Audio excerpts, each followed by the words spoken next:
Hello बच्चों, स्वागत है आप सभी का मेरे YouTube चैनल में। मैं दीपेंद्र सिंह राजपूत आपका मोस्ट वेलकम करता हूं DSR फॉर यू में। एग्ज़ाम की घड़ियां आ चुकी हैं और एग्ज़ाम जब निकट आते हैं तो कहीं ना कहीं आपके चेहरे पे चिंताएं की लकीरें खिंच जाती हैं। उसी चिंता को दूर करते हुए कक्षा 9वीं के साइंस विषय के मैं मोस्ट इम्पॉर्टेंट कुछ महत्वपूर्ण प्रश्न आपके सामने यहाँ प्रस्तुत करने वाला हूँ।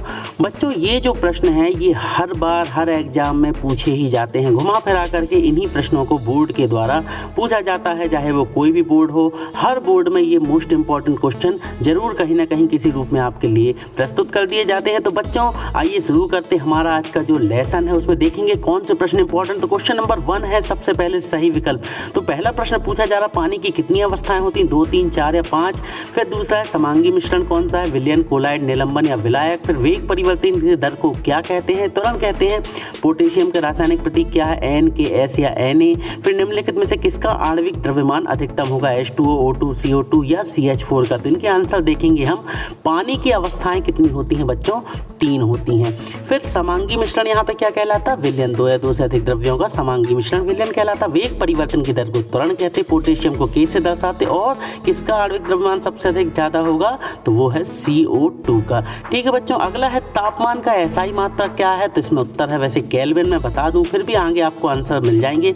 पौधों में जल और खनिज लवणों का संवहन किन के माध्यम से होता है, जाइलम, फ्लोएम, मृदुतक, ये सभी कुछ। फिर कार्य करने की क्षमता को क्या कहते हैं, तो ऊर्जा कहते, शक्ति कहते, ऊष्मा कहते या क्या कहते, आपको उत्तर मिलेंगे अभी।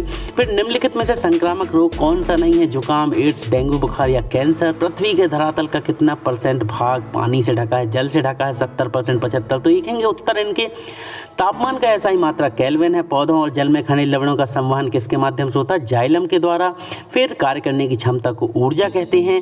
फिर चौथा है निम्नलिखित में संक्रामक रोग कौन सा नहीं है, कैंसर। और 5वें का उत्तर है 70%। ठीक है बच्चों, वीडियो में यदि आप नए हैं तो प्लीज़ चैनल को सब्सक्राइब करें क्योंकि आगे आने वाले इंपॉर्टेंट आपको मिल सकें। इसी तरीके से ये अगले प्रश्न देख लेंगे। विस्थापन में परिवर्तन की दर क्या कहलाती है।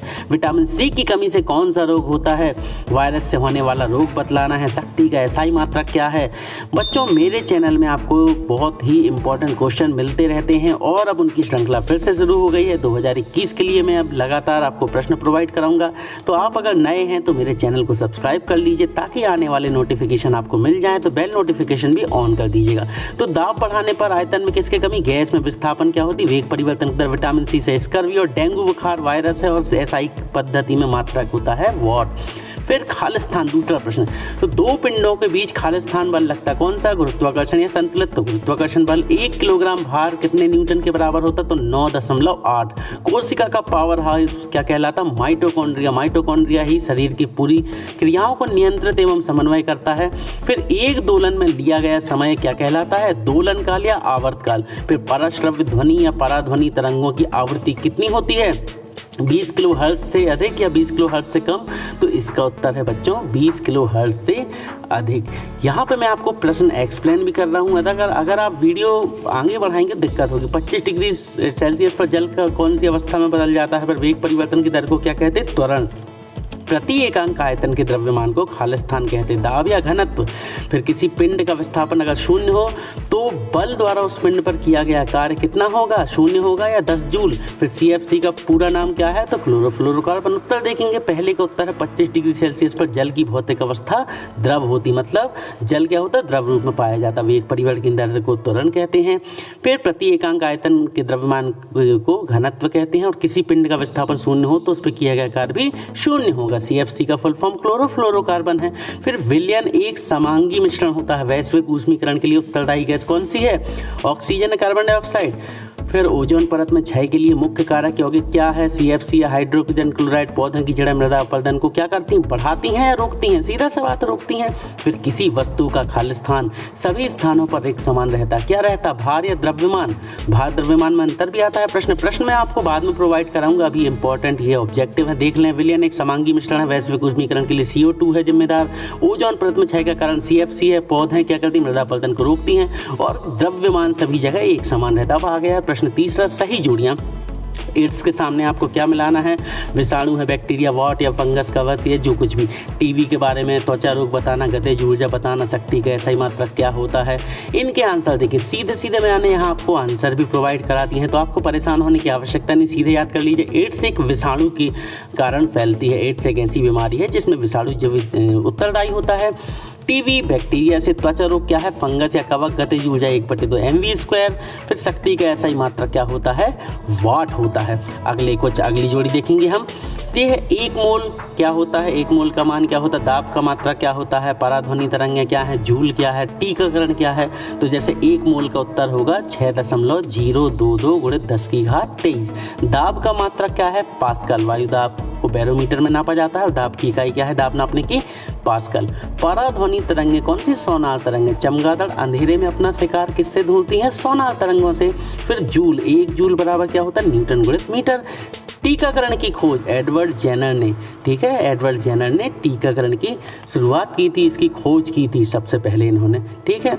अगला देखेंगे हम, अगला जो हमारा प्रश्न है यहाँ पे, आत्महत्या की थैली किसे कहते हैं, तो किसे कहते हैं, लाइसोसोम को। ध्वनि तरंग रेंजिंग, तो ध्वनि तरंगों की रेंजिंग कितनी होती है, ये आपको मिलेगा उत्तर। कार्य की इकाई क्या है, सोनार क्या है, अवोगाद्रो संख्या क्या है। तो आत्महत्या की थैली कहलाती है लाइसोसोम। ध्वनि तरंगें कैसी होती हैं, अनुदैर्घ्य तरंगें 2 प्रकार की होती है, अनुदैर्घ्य और अनुप्रस्थ। तो यहाँ पे अनुदैर्घ्य ऑप्शन है, तो अनुदैर्घ्य पे आप क्लिक करेंगे। फिर कार्य की इकाई किसे कहते हैं, कार्य को जूल से डिनोट करते हैं, समझाते हैं। फिर सोनार क्या है, सोनार का फुल फॉर्म पूछा गया तो रहा साउंड नेविगेशन एंड रेंजिंग, ठीक है। फिर है 5th वाला, अवोगाद्रो संख्या का इसका मान बताना है, तो इसको अवोगाद्रो संख्या का मान कितना है बच्चों, 6.022 × 10⁻23। हमारे और मोस्ट इंपॉर्टेंट चाहते हैं तो आप ऊपर क्लिक कर लें, हमारे लास्ट में आएगा कार्ड, उस पर जाके मोस्ट इंपॉर्टेंट क्वेश्चन हमारे चैनल में मिल सकते हैं। फिर है 1 शब्द में उत्तर देने हैं, तो ये प्रश्न थे, फिर प्रश्न के उत्तर मिलेंगे।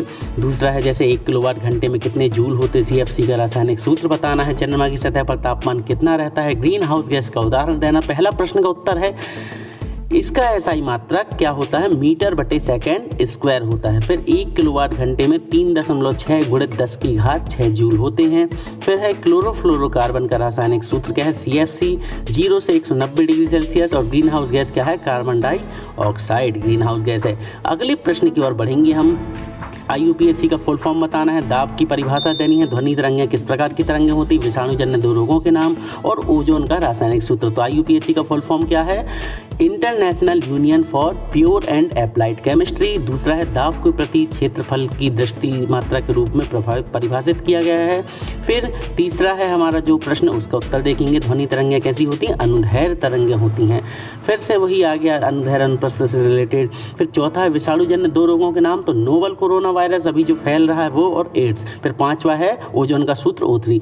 बच्चों वीडियो पसंद आए तो लाइक कीजिएगा, शेयर कीजिए, सब्सक्राइब कीजिए और हमारे चैनल को सब्सक्राइब करना ना भूलें। मिलते हैं बहुत जल्द मोस्ट इंपॉर्टेंट क्वेश्चन की अगली कड़ी के साथ, तब तक पढ़ते रहिए, बढ़ते रहिए, गुड बाय।